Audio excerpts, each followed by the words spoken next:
think we can go ahead and get us started. Terrific. Thanks, Amber. Welcome, everyone, and thank you for joining us for this session on leading high-performing, high-engagement virtual teams. My name is Jim Ludema, and I'm the director of the Center for Values-Driven Leadership and a professor of global leadership at Benedictine University, just outside Chicago. And I'm going to be co-facilitating this webinar with my colleague, Amber Johnson, who will introduce herself in just a minute. But I don't know how many of you have had the opportunity to download our new ebook on this topic yet. We'll share a link to the ebook in the chat soon.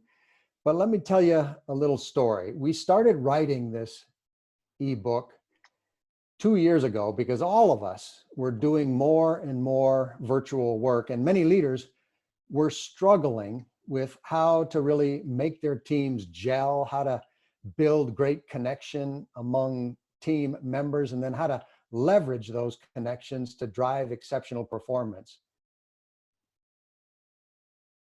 So that was an important topic 2 years ago. And then, of course, you know what happened. COVID hit and everyone started going virtual. And that's a reality that's not going to change anytime soon. So now more than ever, leaders need to be thinking about how to build great, high-performing, high-engagement virtual teams, which leads us to today's session. And our plan is to spend about 25 minutes sharing some of the latest research on virtual teams with you in an interactive way. And then we'll stop and take your questions and hear your stories and ideas for about another 15 minutes and wrap things up by 12:45 p.m. Central Time. So Amber, let me turn it over to you to introduce yourself before we get started. Well, good afternoon, everyone. My name is Amber Johnson, and I do work with Jim here at the Center for Values-Driven Leadership. And I can tell you I have been a I've had a long interest, I guess is the right way to say, in virtual teams because I've been working remotely for a few years now. And it's a different environment, as many of you have recently discovered. So I'm really excited to bring our research to you today and to share a little bit of what we're learning. Terrific. Thank you very much. Let me just share a couple of words about the Center for Values-Driven Leadership. If you have been on any of our other previous executive education seminars, you know a little bit about us. And our mission is really to help values-driven leaders develop themselves and others so that they can build flourishing companies and have a transformative impact on business and society. And we do this through research, consulting, and also educational programs like today's session, and also like our executive doctoral program in values-driven leadership for senior executives. Amber is going to share another link in the chat box so you can learn more about the center and about our doctoral program. But for now, let's go ahead and get started with the topic at hand, leading high-performing virtual teams. So Amber, over to you. Yeah, well, we want to start actually by learning about you and what you've experienced in the last few months. So I'm going to stop sharing my screen and open up a new option for you. And I'm going to ask each of you to grab your phone if you have it handy, or if not your phone, you could open a browser on your computer. And I want you to go to this address, menti.com, and then you use the code you see there on the screen to type it in, and you'll have a chance then to respond to the question you see on the screen. So again, you're going to menti.com and entering that code, and it'll come up with this option, with this set of the questions, and you can choose what makes the most sense for you. I'll give you all to do that. I hope you can see the questions. If it's hard to read the small print, let me tell you, the first one says, I used to work entirely in an office and now I work almost entirely from home. The next one says, I used to have flexibility about where I worked and now I work almost entirely from home.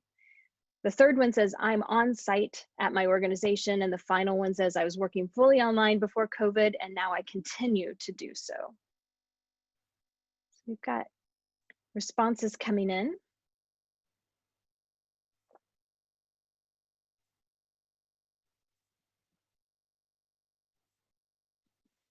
All right, we can hold it there. So what we see from this is about 14% of the folks on the call are still on site at their organizations. The rest of folks are really working primarily from home, it seems. For some, that's new. For some, that's a continuation. Over half, it's a continuation of what you've experienced before. We have a next question for you. So if you refresh your screen, it'll come up with a new question. And it says, since March, I have been working more time, less time, or about the same.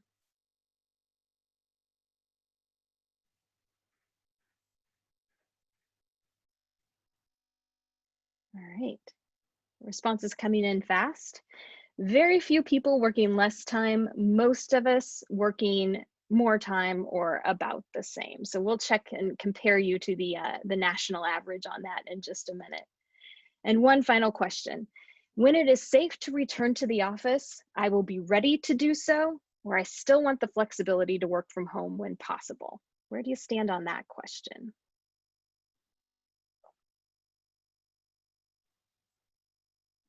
All right, pretty overwhelming numbers that folks still continue to want that flexibility, even when we're done with COVID and it's safe to return to the office.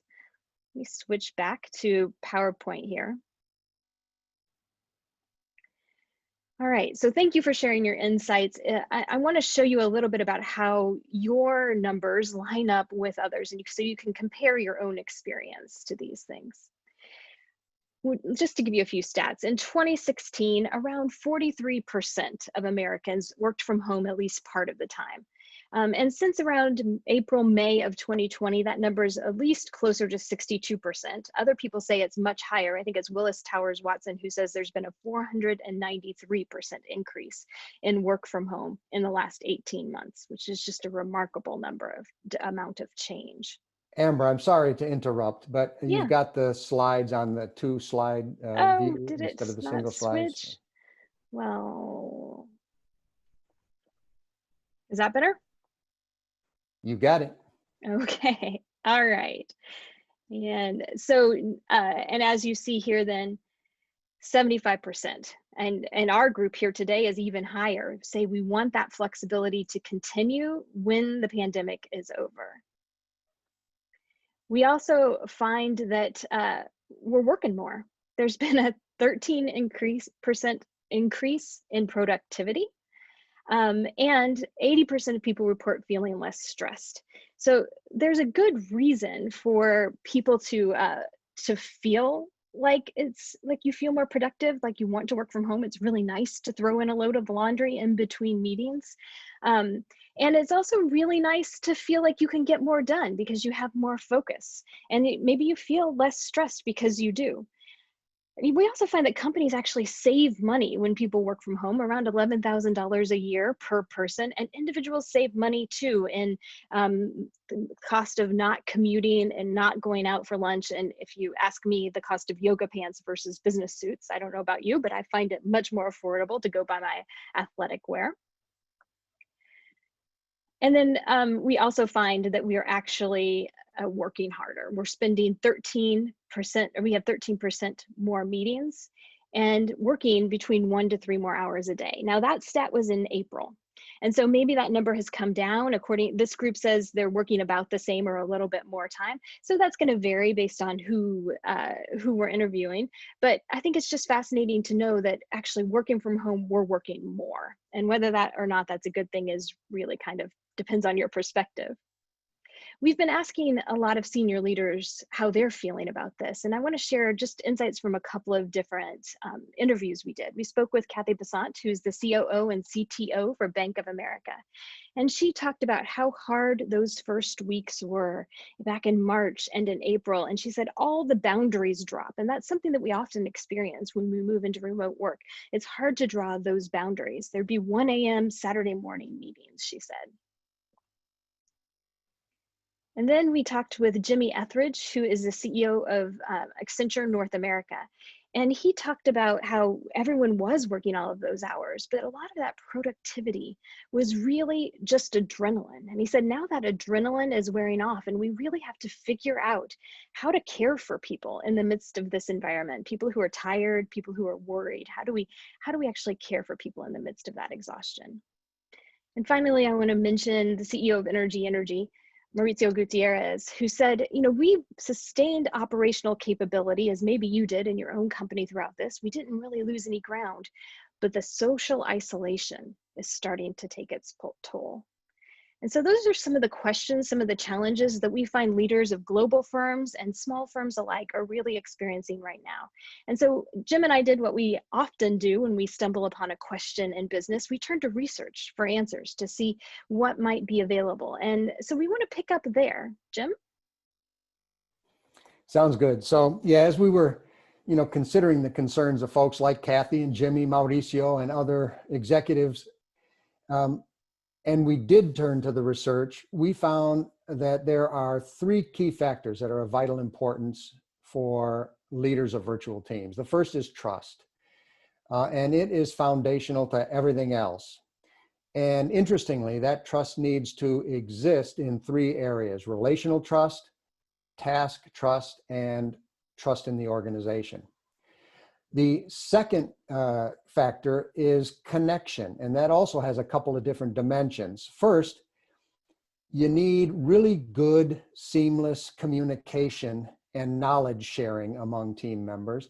And then you need to take the next step to build high quality connections, HQCs, among those team members, to really create moments of true relational lift and care and development as you and others engage with one another.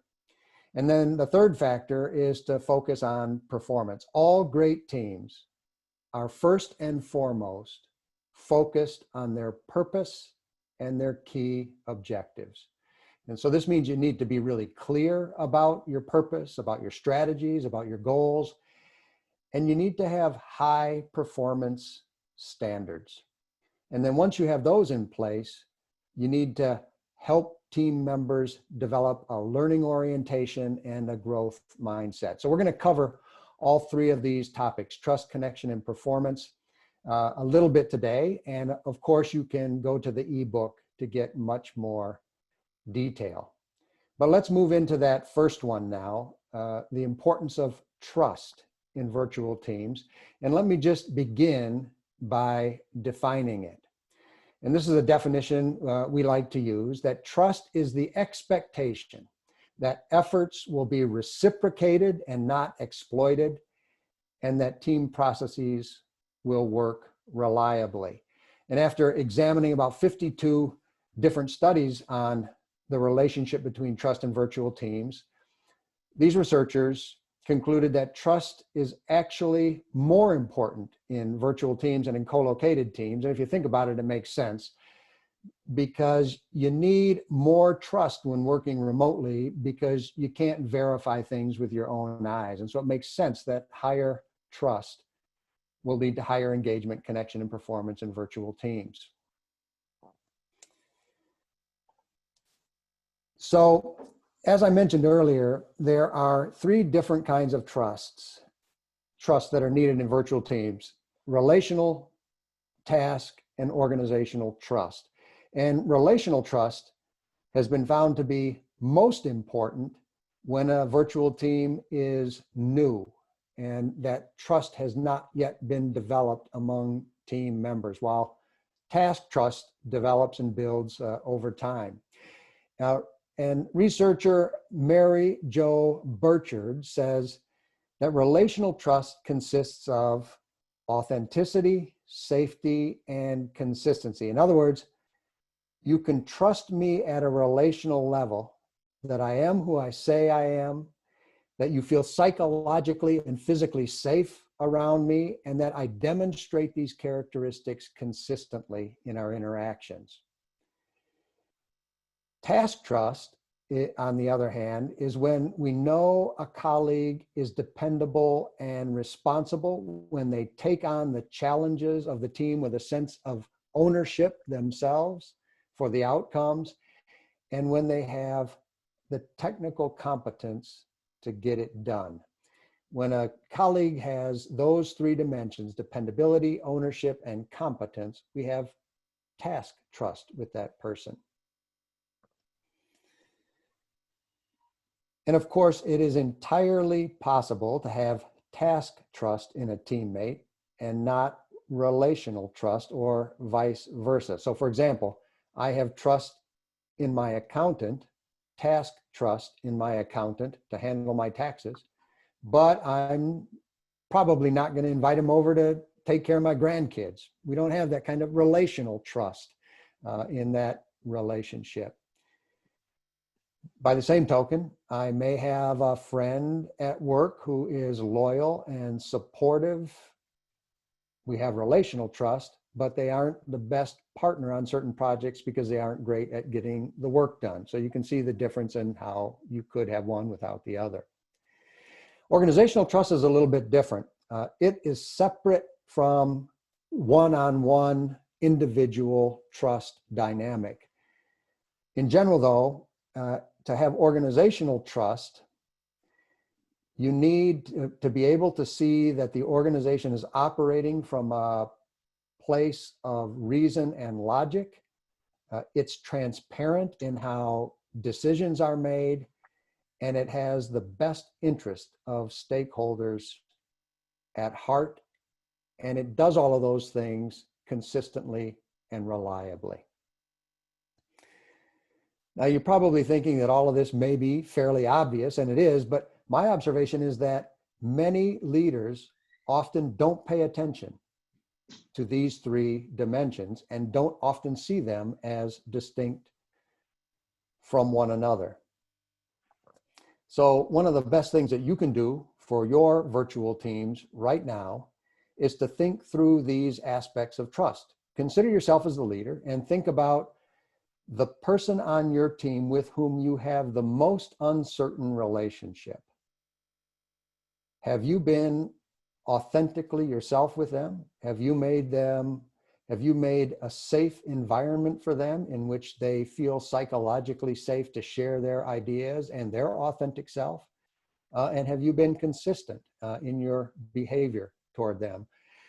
Or you could think through the dynamics of task trust as well. Think of a team member you want to help grow. Perhaps they're technically competent and will always be dependable to do the work as you assign it, but they're really owning the tasks that they have and taking the lead and moving them forward. But perhaps their competence needs to be developed to help them take that move to the next level. And a little coaching might help to make that possible. So now we want to move from trust into the topic of creating great connections. And one way to build stronger trust and stronger connections in our teams is to make time for non-work talk. When we relate to each other as individuals, we build relationships and help build more trust and more connection. And one of the suggestions we have in our ebook is to start each team meeting with what we call a whip around question. And that is a question meant to create connection and to be fun. And here's our question for you today. What is the best concert you've ever attended? Would you please put your answer in the chat box? Just go ahead and share with everyone, send to everyone, the best concert you've ever attended. Amber, what's the best concert you've ever attended? Oh, I'm loving the answers that are coming in. My answer is on the screen. The best concert I ever attended was Prince a few years before he died at the United Center. What about you, Jim? Definitely Carlos Santana. That guy can rip it on the guitar and puts on a fantastic show. Somebody made it to Elton John's final concert, and Bon Jovi, Paul Simon, Beyonce, Ray Charles. Very fun.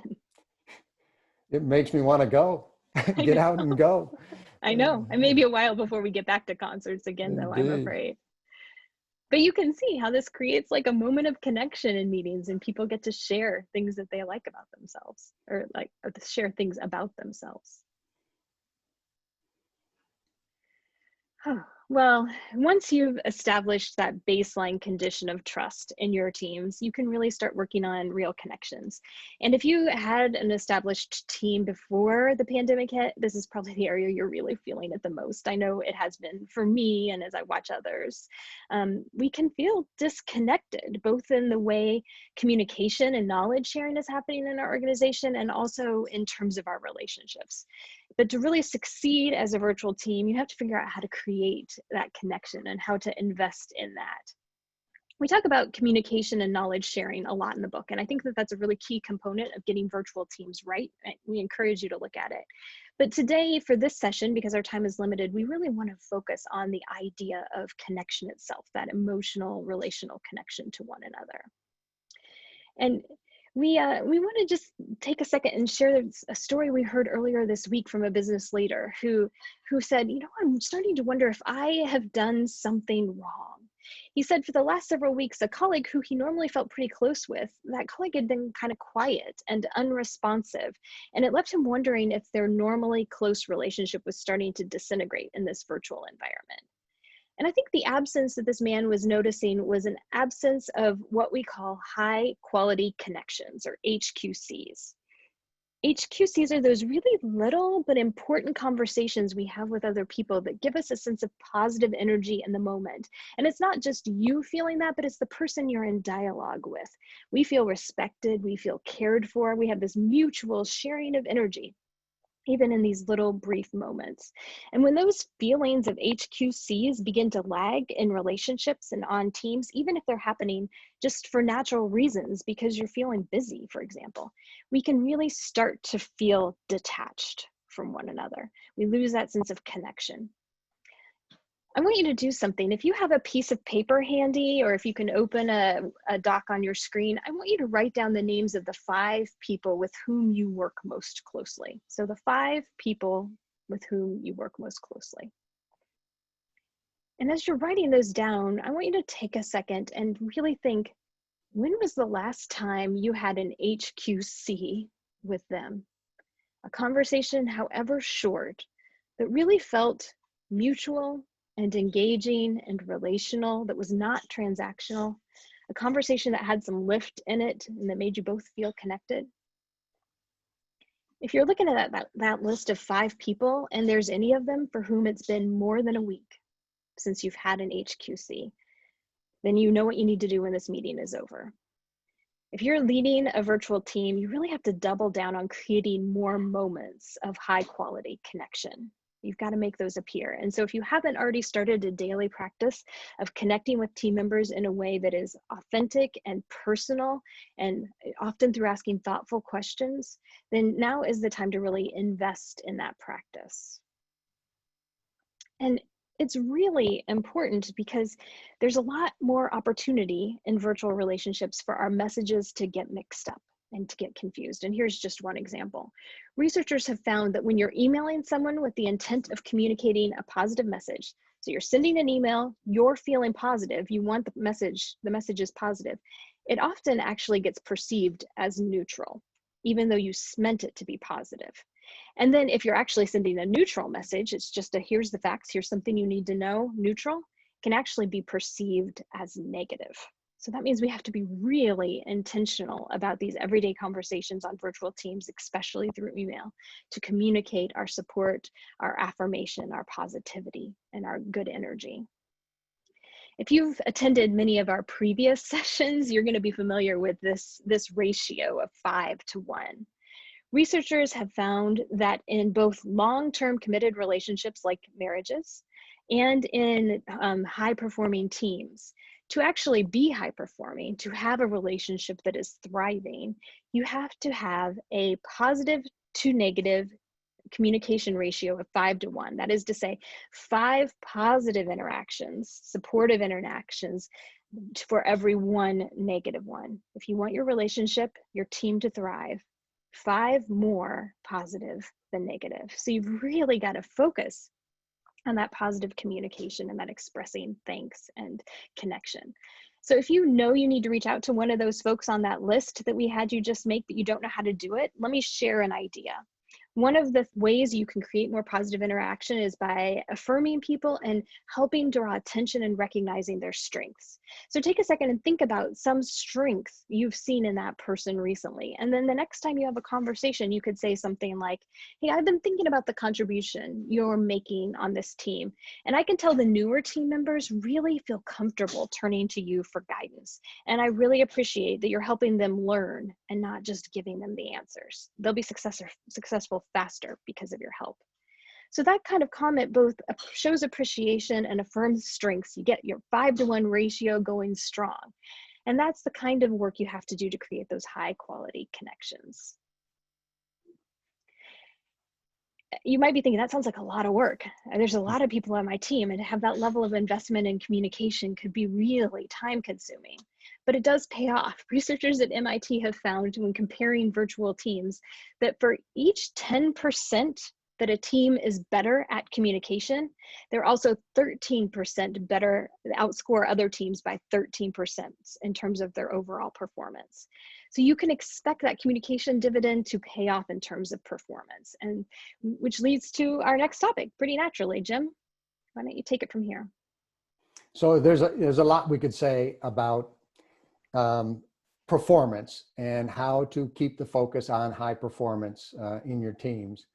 But we think that one of the most important things is purpose, knowing your purpose, having a high purpose, a clear purpose, and then moving towards that purpose. And in our interview with Kathy Besant at Bank of America, she said the same thing, that really having a clear purpose motivates people to go above and beyond in a way that they won't go above and beyond if they feel like the relationship is just a transactional one.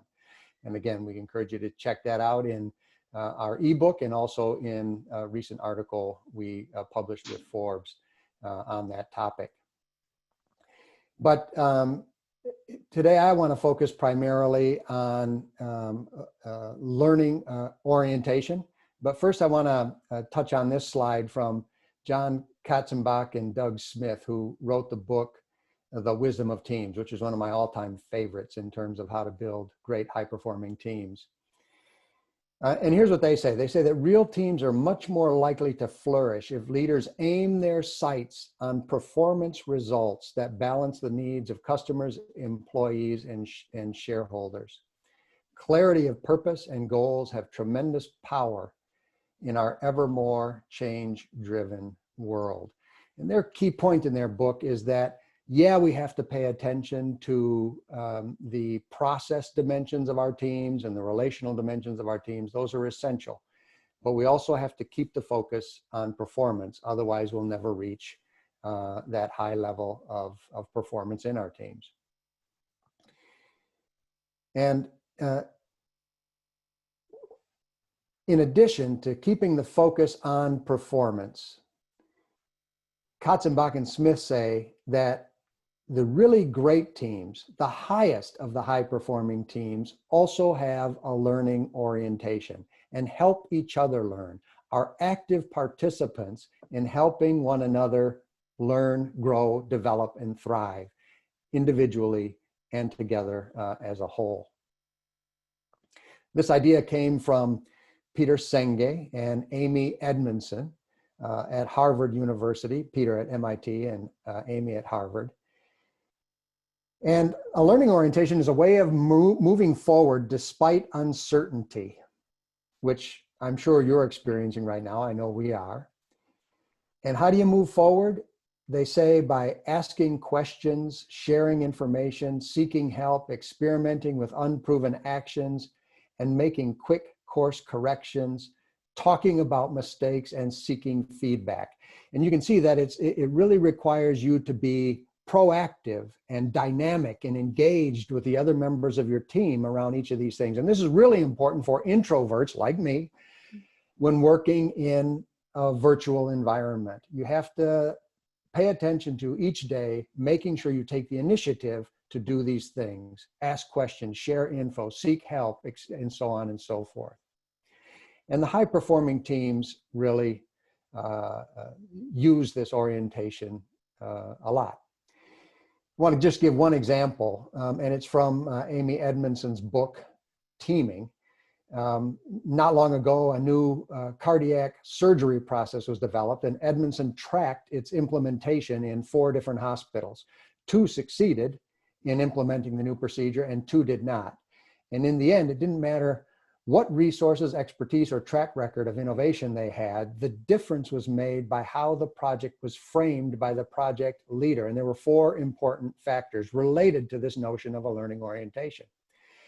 First, the project leader, in this case a surgeon, needed to be seen as an independent, interdependent partner, not an infallible authority. The surgeon needed to clearly express his ability to make mistakes, and then he needed to be open. He needed to open the door for others' contributions, often by sort of biting his tongue or her tongue and not speaking first, letting others contribute with ideas and solutions. The second factor was that the team needed to see itself, each member, as empowered partners, not just skilled support staff. The good ideas, the most important contributions often come from any member of the team or every member of the team. Third, mistakes and challenges were expected when learning something hard. They knew that the implementing the new processes and procedures would take time to master, that it would require hard work. And so they expected it to be difficult and to bump into some challenges along the way, and they were fine with that. And fourth, the project's purpose needed to be communicated as a worthy goal, something aspirational, in this case, better outcomes, health outcomes for patients, not simply giving the hospital a strategic financial advantage. So before we move on to the next slide, just pause a second and reread those 4 points and ask yourself, does my team operate this way? Do we know why our work is meaningful and aspirational? Do we welcome mistakes and challenges because they represent the learning that is occurring rather than punishing people for mistakes? Does everyone feel empowered and as a leader in their own area of expertise? And am I acting as an interdependent partner rather than an instruction giver? Just think about that as you think about your own teams. All right. Here's sort of the final thought that we would like to leave you with regarding performance, and it's a quote from Dick Becker, one of the great organizational and management scholars. And it's never been more timely, and in fact is a mantra that we repeat over and over again, and that is that people support what they help to create. So if you're clear on your purpose and you engage your virtual team in setting strategies and goals, and then you approach the work in a way that is collaborative, you share leadership and sees each individual as skilled and as a skilled and empowered partner in the process. And if you value their contributions and communicate clearly and positively, in most cases, high performance will follow because people support what they help to create. And with that, we're going to stop and we're going to open it up for your questions and comments. If you have a question that you would like to ask, please use the chat box and send it to Amber Johnson, and she will moderate the Q&A. And maybe you have a comment or idea, and those are welcome as well. I think I'm going to stop sharing so we can see each other a little more clearly.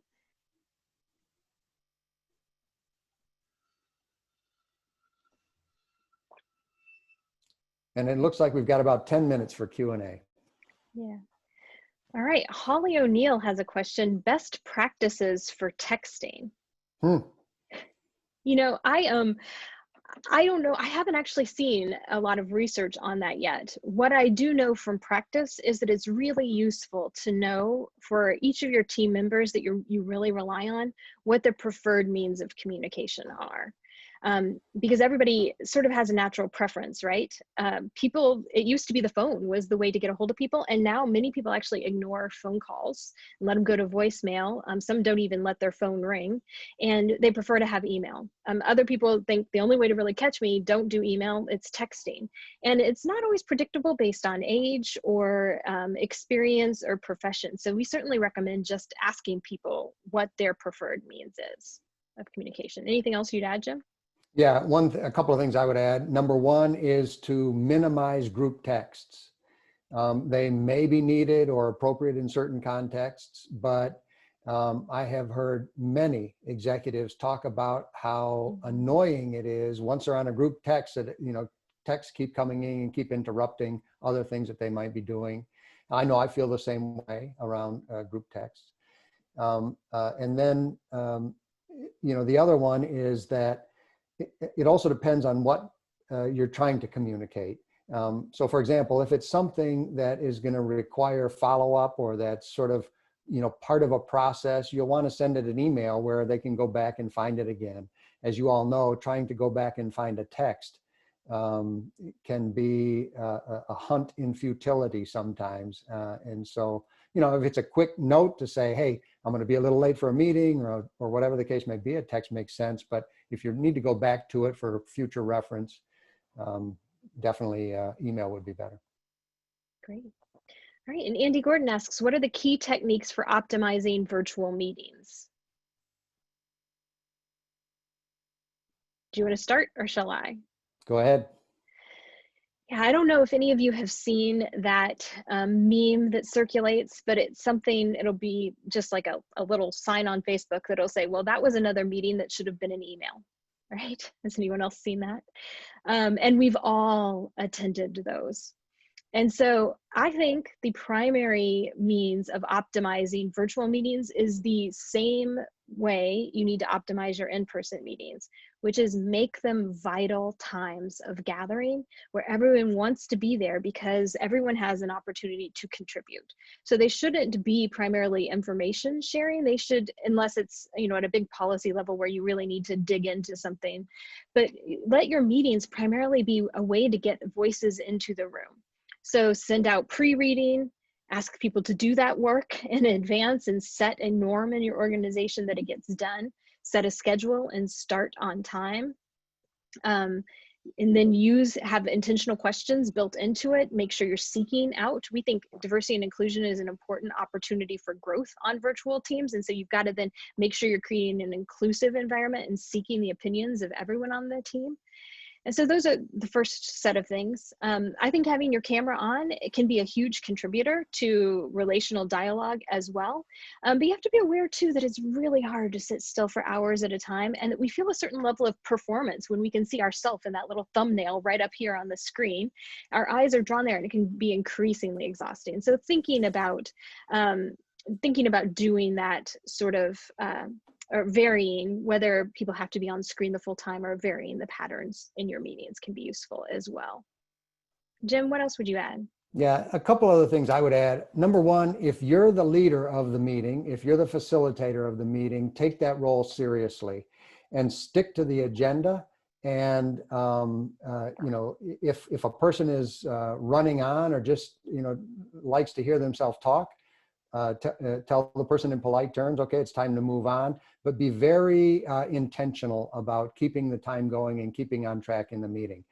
That is a gift to the entire team, even if, from time to time, a particular individual may have to sort of shorten what they're doing.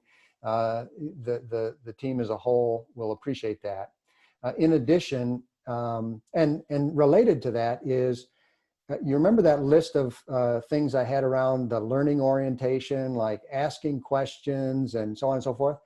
And if you're the leader of the meeting, use those things as well. Invite other people's contributions, ask questions, and keep a focus on moving the dialogue along in a dynamic way by asking those questions and inviting others to contribute. And then the last thing I would say, and it relates to what you said about the agenda, Amber, is that if there are pieces of the agenda that not everybody has to be there for, allow them to leave. So, hit all of the agenda items where everybody needs to be there at the beginning of the meeting, and then say, those of you who don't need to be here for these other items, you can go. Because as Amber said, everybody feels frustrated by having to sit there and listen to stuff that isn't really relevant to them and their jobs. But my experience, Amber, in leading virtual team meetings is that you have to be more sort of like on top of the facilitation if you're the leader, and keeping things in real sort of disciplined flow. Mm-hmm.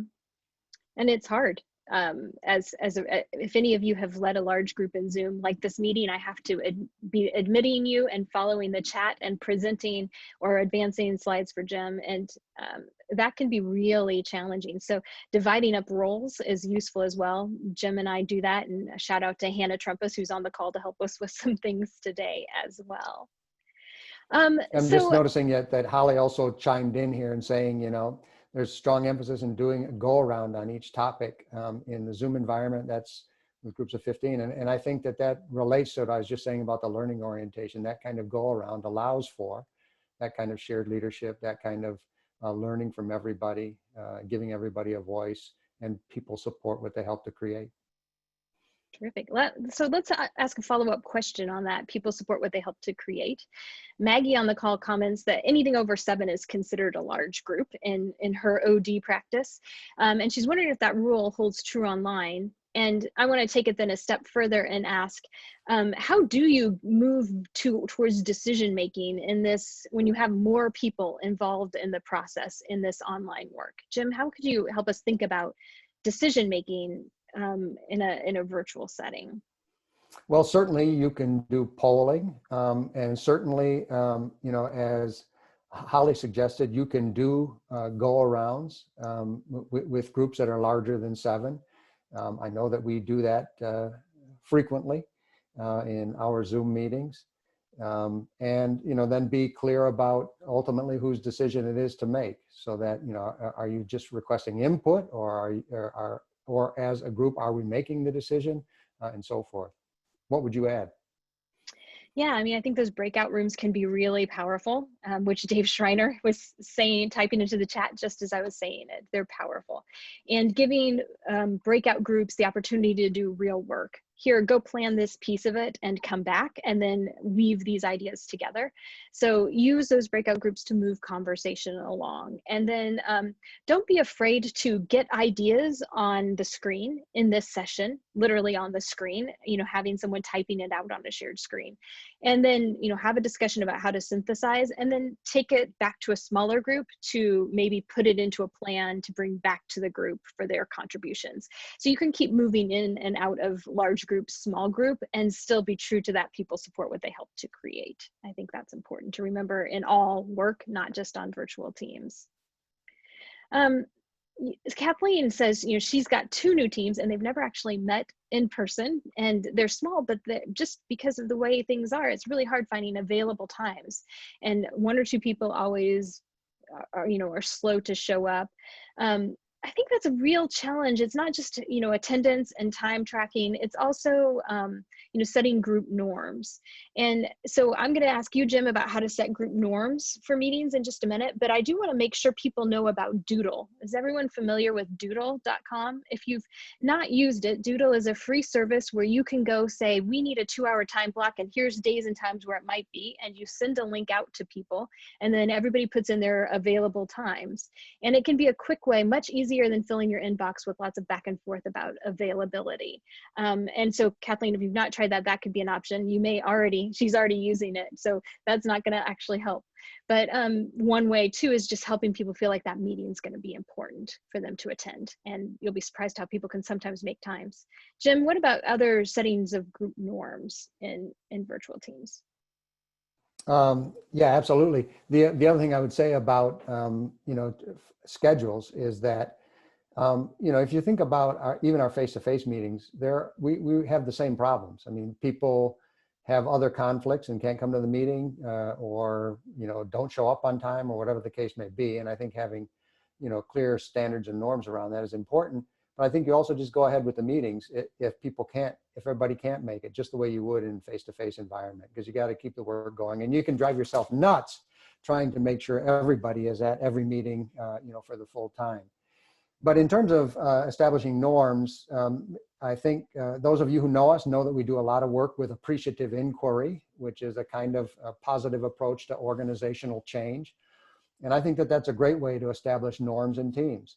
When you get together early or first time perhaps, do a little inquiry and ask people, think of a time, the very best team you've ever been on. Tell the story of that team. What was going on, who was involved, what was the impact, the outcome of that team. And then what were the key factors? What were the norms that you had in that team that made it really, really great?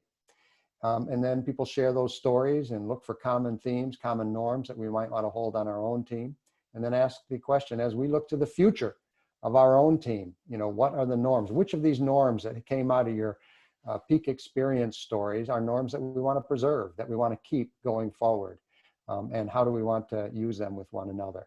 And again, making it a collaborative process where everybody has a chance to weigh in from their best experiences on teams, and then setting the norms collectively, because again, people support what they help to create. What would you add, Amber? I can't add anything to that. I think that that's perfect. And I would just say record that list, put it at the top of every meeting agenda, and reread it every once in a while as a way of reminding yourself and being accountable together to the process. Yeah, and keep it alive. Allow for revisions to it. You may want to add an additional norm down the road, or take one out that feels oppressive, and don't feel like you have to be locked into just that one, but to continuously revisit it. I agree. Great idea. Terrific. All right, well, we are running up against our time limit today, so we want to close by just sharing some resources. And let me ask, are you seeing the screen I want you to see, Jim? Yes. Okay, great. All right, tell us about these resources. Why don't you go ahead and tell about the resources, Amber? I'm sorry. Oh, sure, no problem. Well, we want to make sure you know, and most of you should have received a link to this in your reminder email, that we've just published this new ebook that's free and available to everyone. And it's the same title as today's session, Leading High-Performing, High-Engagement Virtual Teams During COVID-19 and Beyond, except it just goes into a lot more detail, and it provides exercises, suggestions, and more ideas for whip-around questions you can use, and links to extra resources as well. So we really encourage you to take a look at it and to share it with other people as well. And then, as you may know, we do these education sessions. We do one free session a month as a way of just making sure that values-driven leadership is available and accessible to all. And our next session will be on October 15th. It's called Brain Science and Bias, Understanding How Your Brain Works to Prevent Racism. And our speakers for that are two leaders with the Neuro Leadership Institute. So it's going to be really great, really rich research into how our brains actually process ideas, and then how we can confront those ideas and sort of interrupt to help prevent racism and build more inclusive organizations. You can find that online then at cvdl.ben.edu/develop. And then I think our final resource we want to make sure you know about is that in addition to these executive education opportunities, we offer an award-winning PhD DBA program in values-driven leadership. And we're actively recruiting for our next cohort that begins in April. Applications are due in November, and we'd love to tell you more about it.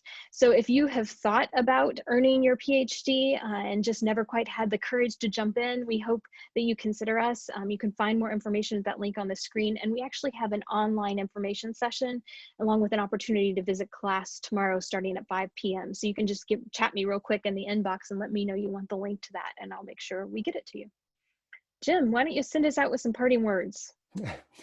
That's thank you very much, everybody, for being here. It's been a delight to be with you, and we hope that what we have had to offer here will be valuable to you in leading and engaging in your virtual teams. And please do check out the ebook and stay in touch.